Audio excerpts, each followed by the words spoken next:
कि उन्होंने अपनी अज़दवाजी ज़िंदगी को आगे कंटिन्यू रखने के लिए कुर्बानियाँ भी देनी हैं, कॉम्प्रोमाइज़ भी करने हैं और इस चीज़ का सारा प्रेशर उनके ऊपर डाला जाता है। उसके बावजूद अब वो कौन से साइकोलॉजिकल फैक्टर्स हैं, सोसाइटल फैक्टर्स हैं और कल्चरल फैक्टर्स हैं जो असरअंदाज हो रहे हैं 40 और 40+ ख़वातीन पे कि वो डिवोर्स की तरफ जा रही हैं या वो अपने रिश्ते के बारे में दोबारा सोचने पर मजबूर हैं। आज हमारे साथ मौजूद है माहिर नफ्सियात डॉक्टर फातिमा साहिबा, जिनके साथ हम एक तफसीली और ओपन डिस्कशन करेंगे कि ख़वातीन जो 40 या 40 साल से उम्र की से ज़्यादा हो गई हैं वो तलाक़ की जानिब क्यों जा रही हैं। डॉक्टर फातिमा साहिबा, आप बहुत सारी ख़वातीन की ज़िंदगी का हिस्सा रही हैं और उन्हें रहनुमाई देती रही हैं मुख्तलिफ़ औक़ात पे। तो सबसे पहले मैं आपसे ये जानना चाहूँगी कि आपके तज्ज़िये में या आपके तजुर्बे में, एक्सपीरियंस में, आपको क्या लगता है कि जो ख़वातीन 40 ईयर्स से ऊपर की हो चुकी हैं या 40 ईयर्स की हैं, वो दोबारा से अपनी मैरिटल लाइफ को क्यों उसके बारे में सोचने पर मजबूर हो गई हैं? वो क्या फ़ैक्टर्स हैं कि वो एक दफ़ा दोबारा से सोच रही हैं कि उन्हें अपनी मैरिटल लाइफ के बारे में कुछ करना चाहिए?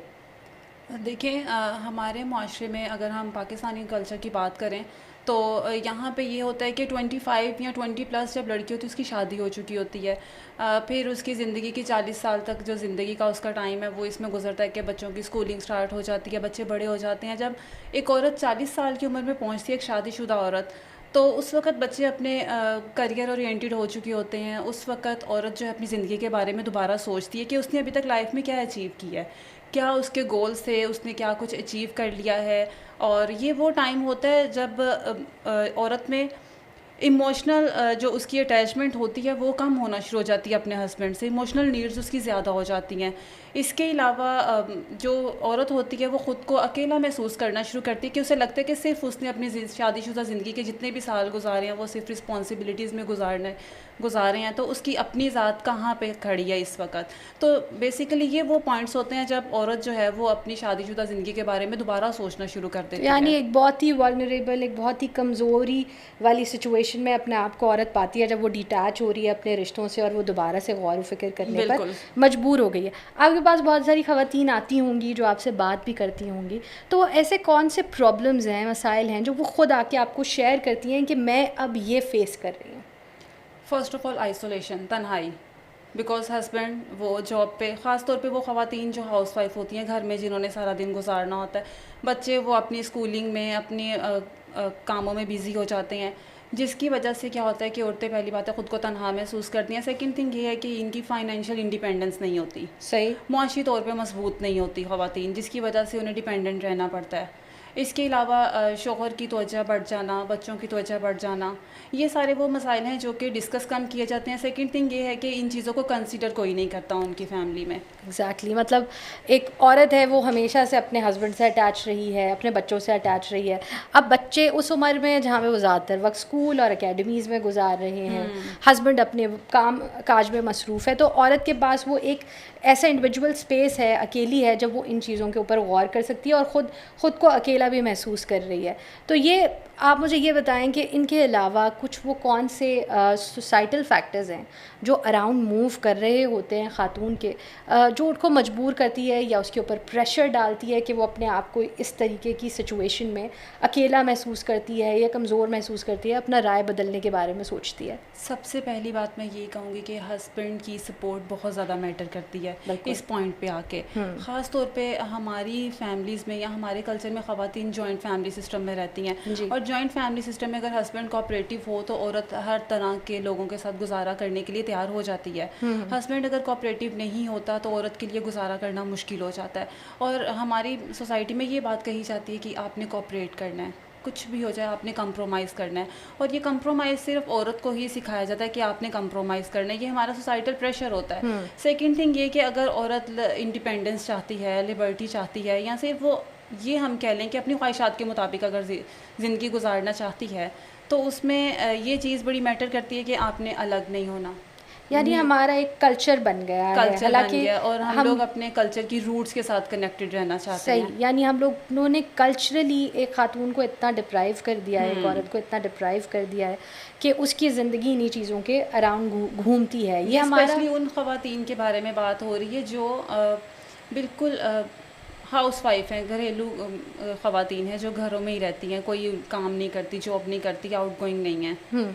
अच्छा, ये एक डिफरेंस है कि जो लोग जो ख़वातीन जॉब करती हैं और जो हाउस वाइफ्स हैं, इनके अंदर हम डिफरेंस देखें अगर, तो कौन सी वो ख़वातीन हैं जो आपके हिसाब से, आपके पास जो केसेस आते हैं उसके हिसाब से तलाक़ की तरफ ज़्यादा रुजू करती हैं? जो फाइनेंशियली इंडिपेंडेंट औरतें हैं वो जा रही हैं डिवोर्स की तरफ, या फिर जो हाउस वाइफ्स हैं वो जा रही हैं डिवोर्स की तरफ? जो फाइनेंशियली इंडिपेंडेंट हैं, क्योंकि अच्छा। जो हाउसवाइफ हैं उन्हें ये होता है कि अगर हम लोग डिवोर्स ले लेंगे या हम अलग सेपरेशन की तरफ आते हैं तो हमारे बच्चों का क्या बनेगा। जो इंडिपेंडेंट है, फाइनेंशियली इंडिपेंडेंट, उन्हें पता होता है कि जी हम लोग अपने बच्चों को कर सकते हैं, अपने बच्चों के फाइनेंसेस हम उठा सकते हैं।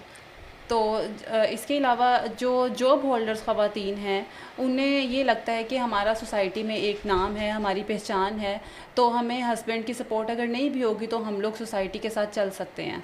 यानी जो हाउस वुमन है उनके दरमियान, उनके इर्द गिर्द तो इस तरह का एक दायरा बन गया है कि वो निकलना भी चाहें तो नहीं निकल सकती, क्योंकि उनके ऊपर इकोनॉमिक प्रेशर बहुत है कि वो किस तरीके से सस्टेन करेंगी। लेकिन जो ख़वातीन अपना फ़ाइनेंशियली इस काबिल हैं या बेयर कर सकती हैं, उनके अंदर हमने ये देखा है कि जब उनको वो उस पोजीशन पे आ जाती हैं कि जब वो तन्हा भी महसूस कर रही हैं और कल्चरली भी उनके ऊपर एक बहुत ज़्यादा बर्डन डाल दिया गया है, तो वो फिर फ़रार का रास्ता कह सकते हैं इसको कि हम वो एस्केप ढूंढती हैं और वो फिर इस चीज़ को कह अपना सकते हैं। escape लेकिन समझती हैं। हम यहाँ पे एक बात ये भी आएगी कि समटाइम ऐसा होता है कि वो ख़वातीन जो कि जॉब होल्डर हैं या फाइनेंशियली इंडिपेंडेंट हैं वो भी डिवोर्स की तरफ कम ही जाती हैं। अच्छा। क्योंकि हमारी सोसाइटी में जो डिवोर्स है वो एक टैबू है। हमें लगता है कि अगर औरत को डिवोर्स हुई है या उसने खुद लिया तो यकीनन औरत में ही कोई मसला होगा। हाँ, ये बहुत बड़ा इशू है कि फ़ौरन से स्टिग्मा डाल देते हैं। कोई नहीं देखता, जी जी, कोई ये नहीं सोचता कि शायद मेल की साइड से भी कोई गलती हो सकती है। इस बात को कोई कंसिडर करने के लिए तैयार नहीं है हमारी सोसाइटी में। एग्जैक्टली। जबकि अगर डिवोर्स होती है तो डेफिनेटली इसमें दोनों साइड से गलतियां होती हैं जिन्हें एडमिट नहीं किया जाता, सिर्फ ब्लेमिंग होती है, वो सिर्फ औरत की ज़ात पे होती है। तो ज़्यादा ब्लेम जो है वो क्योंकि ख़वातीन पे आ रहा हो, तो ये देखते हैं। आपके एक्सपर्ट ओपिनियन में ये तो हमने देखा ना कि हमारे सोसाइटी के अंदर ये प्रॉब्लम्स हैं, बड़े प्रेवलेंट हैं, हम देख रहे हैं। कल्चर भी हमारा वो कल्चर नहीं है, बट एक कल्चर होता है जो बिल्ड कर दिया जाता है हमारे इर्द गिर्द। क्योंकि अगर हम अपने हिस्टोरिकली कल्चर की बात करें तो बड़ी इंडिपेंडेंट ख़वातीन हैं जो हमारे इसी कल्चर का हिस्सा रही हैं, लेकिन अब जो है वो हमने दूसरी चीज़ों को अडॉप्ट करके ये एक सेपरेशन का कल्चर बना लिया है। लेकिन ये जो 40 साल का मार्क है कि जब ख़वातीन 40 साल की इन पर्टिकुलर हो जाती हैं, तो नफ्सियाती तौर पर, साइकोलॉजिकली तौर पर उन पे वो कौन सी तब्दीलियाँ आ रही होती हैं जो या उनको समझ में नहीं आती या उनको उसके अंदर महसूस होता है कि this is it, this is my time, अब मैं ये और नहीं कर सकती। साइकोलॉजिकल थेरीज की बात करें तो एरिक एरिक्सन, ठीक है, वो बात करते हैं, वो कहते हैं कि जब 40 साल की जो उम्र होती है, मिडिल एडल्टहुड जो एज होती है ना, वो बेसिकली वो एज होती है जहाँ पे इंसान 2 स्टेजेस के दरमियान में स्ट्राइव कर रहा होता है। एक स्टेज वो होती है जनरेटिविटी, दूसरी स्टेगनेशन। अगर इस स्टेज पे, जैसे मैंने आपको पहले जिक्र किया कि औरत जो होती है इस स्टेज पे सोचती है कि उसने अपने क्या क्या टारगेट्स अचीव किए, क्या गोल उसने अचीव किया, वो इस वक्त ज़िंदगी के किस मुकाम पे खड़ी है। सही। तो अगर तो वो अपनी प्रीवियस लाइफ से सेटिस्फाइड होगी तो डेफिनेटली वो जनरेटिविटी की तरफ जाएगी, वो प्रोडक्टिव होगी। सही। अगर वो अपनी जो प्रीवियस लाइफ है, प्रीवियस उसकी जो मैरिड लाइफ है, उससे वो सेटिस्फाइड नहीं होगी तो वो स्टेगनेशन की तरफ जाएगी, वो आगे ग्रो नहीं करेगी, वो सिर्फ अपने उसी एक सर्कल के अंदर ही रहेगी।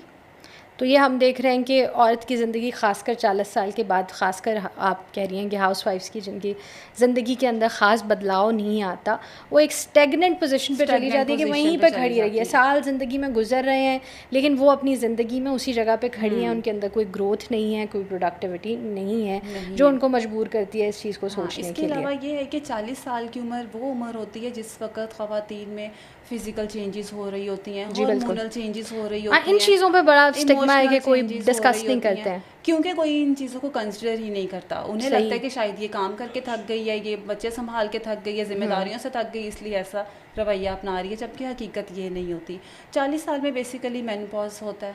अब मेनोपॉज तो इस तरह का वर्ड हो गया है कि आप किसी ख़वातीन के ओपन जगहों पे जहाँ 4 ख़वातीन बैठी आपस में डिस्कशन कर रही हैं, वहाँ पर भी इस बारे में बात नहीं की जाती कि कितना बड़ा रोल जो है वो मेनोपॉजल फेज़ का एक लड़की की या एक खातून की ज़िंदगी में होता है। ऐसा ही है। तो बेसिकली जब मेनोपॉज स्टेज पे एक फ़ीमेल जाती है तो उसके अंदर बहुत ज़्यादा हार्मोनल चेंजेस और इमोशनल चेंजेस हो रही होती हैं। सही। चिड़चिड़ापन आ जाता है उसके अंदर, वो समटाइम गुस्सैली हो जाती है, अकेले रहना चाहती है, अपनी ज़ात के लिए वक्त निकालना चाहती है, और यही वो होते हैं टाइम होता है जिस वक्त उसे ज़्यादा केयर और ज़्यादा तवज्जो की ज़रूरत होती है, ज़्यादा सपोर्ट की ज़रूरत होती है। कि अगर आप मिल बैठ के बातचीत कर लें तो बहुत सारे मसाइल हल हो जाते हैं, औरत की आधी तकलीफ़ या आधी थकान आप कह लें ख़त्म हो जाती है। लेकिन अगर आप ये समझो कि अगर औरत चिड़चिड़ी हो रही है, गुस्सा कर रही है, आप उसके साथ वैसा ही रवैया करो या उससे बुरा सलूक उसके साथ करो, तो डेफ़िनेटली उसकी जो प्रॉब्लम्स हैं वो उसे साइकोलॉजिकल इश्यूज़ की तरफ लेके जाएंगी। साइकोलॉजिकल इश्यूज़ तो पहले ही चल रहे हैं, उसके साथ वो उन्हें फिर साइकोलॉजिकल डिसऑर्डर्स की फॉर्म में ले जाएगी, सही। जिसका ट्रीट करना बहुत ज़रूरी है। और ट्रीटमेंट सिर्फ उसी सूरत में होगा जब आप उससे कोई ना कोई प्रॉब्लम समझोगे। हम यहाँ पे जो साइकोलॉजिकल इश्यूज़ की बात करें, सबसे ज़्यादा प्रेवलेंट जो साइकोलॉजिकल इशू है, ख़ासकर जो ख़वातीन 40 से ऊपर की हो गई हैं, उनमें आपके पास ज़्यादा केसेस क्या आते हैं? ख़वातीन डिप्रेशन की तरफ जा रही हैं, एंजाइटी की तरफ जा रही हैं, या किसी और एक्यूट बीमारी की तरफ जा रही हैं जिसके बारे में हमें कोई इल्म ही नहीं है? डिप्रेशन और एंजाइटी ये तो मेजर है ना। इसके अलावा डिप्रेशन एंजाइटी के अलावा जो हिडन है वो निगलेक्टनेस, इमोशनल निगलेक्ट, इमोशनल अब्यूज़। क्योंकि जैसे मैंने आपको पहले भी जिक्र किया कि ये स्टेज वो होती है जब औरत को अपने हस्बैंड की बहुत ज़्यादा सपोर्ट चाहिए होती है, अपने लॉज की सपोर्ट चाहिए होती है। वो सारा दिन अगर थकी हारी है काम करके, बच्चे अपनी अपनी ज़िंदगी में बिज़ी हैं, तो उससे ये होता है कि चलो 2 मिनट कोई उसके साथ उसकी बात शेयर करने वाला हो, उसके जो प्रॉब्लम्स हैं वो डिस्कस करे। ये वो स्टेज होती है जहाँ पे कम्युनिकेशन गैप बहुत ज़्यादा आ जाता है। कम्युनिकेशन गैप यहाँ पे एक बहुत बड़ा की पॉइंट है। बिल्कुल ऐसा हमारे ही है। यहाँ कम्युनिकेशन को कोई इम्पोर्टेंस नहीं दी जाती कि बातचीत करने से कितनी चीज़ें हैं जो हल हो जाती हैं। तो ये जो ख़वातीन अपने अंदर पाइल ऑन करती हैं कि वो बताएंगी नहीं, अंदर अंदर घुटती रहेंगी, चिढ़ती रहेंगी, और फिर एंड स्टेज ये आता है कि हम देखते हैं कि वो डिप्रेशन में। उसके अलावा मेडिकल प्रॉब्लम्स भी बहुत ज़्यादा फेस करने लग जाती हैं। हमने खैर हमारे पास इस वक्त वो वाली एक्सपर्टी तो नहीं है, लेकिन हम ऑब्जर्वेशन ये है कि ख़वातीन का बीपी में अक्सर 40 के बाद बीपी की पेशेंट होने शुरू हो जाती हैं। साइकोलॉजिस्ट अगर हम देखें तो हमारी जितनी भी साइकोलॉजिकल प्रॉब्लम्स है वो कहीं ना कहीं हमारी फिजिकल प्रॉब्लम्स के साथ कनेक्टेड होती हैं। बिल्कुल ठीक। दोनों इकट्ठे होते हैं। हमारे पास जब एंजाइटी का पेशेंट आता है वो ये नहीं कहेगा कि मुझे एंजाइटी है, बिल्कुल वो आपके पास आके कहेगा कि मेरे मैदे में दर्द है, मेरा मैदा ठीक नहीं रहता। सही। वो मैदे के टेस्ट करवाता रहता है, वो डिफरेंट अपने मेडिकल टेस्ट करवाता रहता है, चेकअप करवाता है। जबकि जब आप उसकी हिस्ट्री लेते हैं हमें ये पता चलता है कि एंजाइटी का पेशेंट है। तो जितने भी साइकोलॉजिकल इश्यूज हैं वो हमारे सामने फिजिकल फॉर्म में ही आते हैं। सही। अब कोई अनपढ़ खातून है या कोई, अगर हम 40+ ख़वातीन की बात करें, 50 साल की खातून की हम बात करें, वो हमें आकर ये नहीं कहेंगी कि मुझे डिप्रेशन है, वो ये कहेंगी कि मेरा दिल करता है मैं यहाँ से निकल जाऊँ। वो इस तरह के स्टेटमेंट्स आपके पास लेके आती हैं। या वो ये कहेंगे कि मैं थकी रहती हूँ। जब आप थोड़े से भी टेंस होते हो, आपको थोड़ी सी भी टेंशन या एंजाइटी होती है, आपका दिल ही नहीं चाहता कोई काम करने को, आप लेजी फील करते हो, आपका जिस्म थका हुआ रहता है, आप चाहे सारा दिन बिस्तर पे पड़े रहो। अच्छा, ये बड़ा आराम से ना टर्म कर दिया जाता है, जो हमने देखा है, रुझान भी है पाकिस्तान में, कि अगर किसी की माँ है या किसी की बीवी है तो कहते हैं भाई ये तो हर वक्त थकी रहती है, या कहते हैं कि ये बहुत सुस्त हो गई है। पर वो ये जो सुस्त हो गया है कोई, या उसको थकावट बहुत ज़्यादा हो रही है, क्या रीज़न है वो फाइंड आउट नहीं करते, क्योंकि हमारे यहाँ ये वाली बातचीत नहीं होती। क्योंकि लैक ऑफ कम्युनिकेशन है। कम्युनिकेशन गैप की वजह से क्या होता है, मिसअंडरस्टैंडिंग्स बढ़ती हैं। सही। मिसअंडरस्टैंडिंग बढ़ती हैं तो फिर घर ख़राब होते हैं। अच्छा, एक चीज़ होती है जो हमारे यहाँ तो बिल्कुल डिस्कस नहीं होती लेकिन होनी चाहिए, कि एक इंसान की अपनी शनाख्त होती है। और कुछ स्टडीज़ में, जैसे मैं भी रिसर्च कर रही थी आपसे बात करने से पहले, मैंने देखा कि 40 साल की जो उम्र है ख़ासकर ख़ातून के लिए, वो एक ऐसा पॉइंट है जहाँ आके उसको अपनी शनाख्त के बारे में बड़े सवाल उठते हैं उसके दिमाग में, कि उसकी शनाख्त है क्या, आइडेंटिटी क्या है, क्या वो सिर्फ माँ है, बीवी है, या उसकी कोई और भी शनाख्त है। तो ये वाला जो अपनी इंडिविजुअलिटी को ढूंढना या अपनी पर्सनालिटी के बारे में, अपनी शनाख्त के बारे में जो सवाल हैं, ये इस उम्र में आके ख़ातीन को इतना तंग क्यों करता है? क्योंकि अगर हम बात करें, कुछ ख़वातीन ऐसी होती हैं जो पढ़ी लिखी होती हैं, अच्छी खासी पढ़ी लिखी होती हैं, लेकिन वो कोई काम नहीं कर रही होती। सही। स्टेज पे जब वो